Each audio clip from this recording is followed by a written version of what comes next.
Livre de la Genèse, chapitre 38. En ce temps-là, Juda s'éloigna de ses frères et se retira vers un homme d'Adulam nommé Hira. Là, Juda vit la fille d'un Cananéen nommé Shua. Il la prit pour femme et alla vers elle. Elle devint enceinte et enfanta un fils qu'elle appela Er.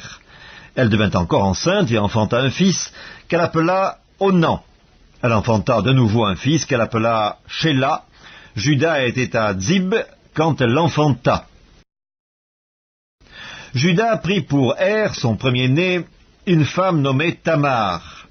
Er, premier-né de Juda, était méchant aux yeux de l'Éternel, et l'Éternel le fit mourir.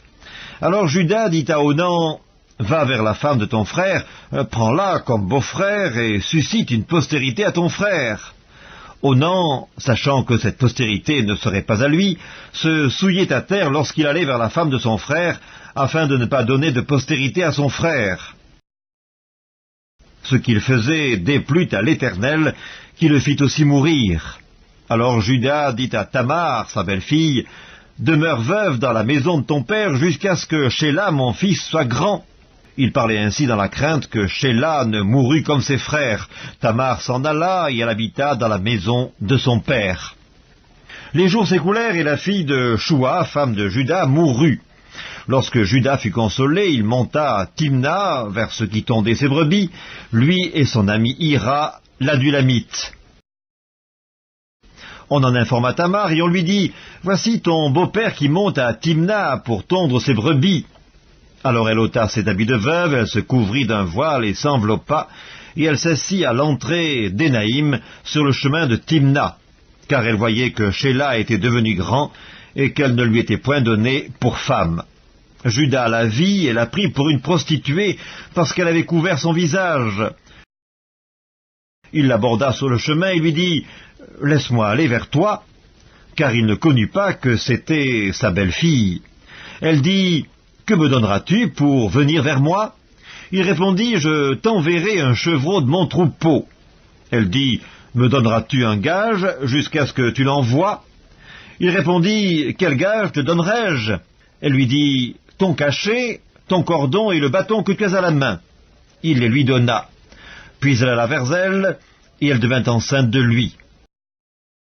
Elle se leva et elle s'en alla, elle ôta son voile, et elle remit ses habits de veuve.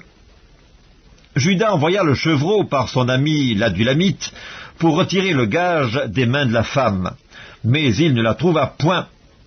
Il interrogea les gens du lieu en disant, « Où est donc cette prostituée qui se tenait à Énaïm sur le chemin ?» Ils répondirent, « Il n'y a point eu ici de prostituée. » Il retourna auprès de Juda et dit, « Je ne l'ai pas trouvée, et même les gens du lieu ont dit, « Il n'y a point eu ici de prostituée. » Juda dit, « Qu'elle garde donc ce qu'elle a, ne nous exposons pas au mépris.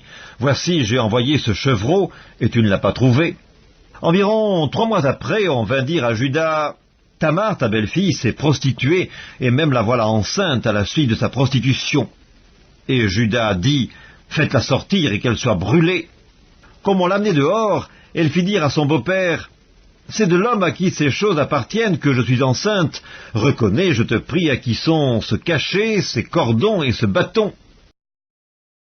Juda les reconnut et dit, « Elle est moins coupable que moi, puisque je ne l'ai pas donnée à Shéla, mon fils, et il ne la connut plus. » Quand elle fut au moment d'accoucher, voici, il y avait 2 jumeaux dans son ventre, et pendant l'accouchement, il y en eut un qui présenta la main. La sage-femme la prit et y attacha un fil cramoisi en disant, « Celui-ci sort le premier. » Mais il retira la main et son frère sortit. Alors la sage-femme dit, « Quelle brèche tu as faite ?» Et elle lui donna le nom de Péretz. Ensuite sortit son frère qui avait à la main le fil cramoisi, et on lui donna le nom de Zérak.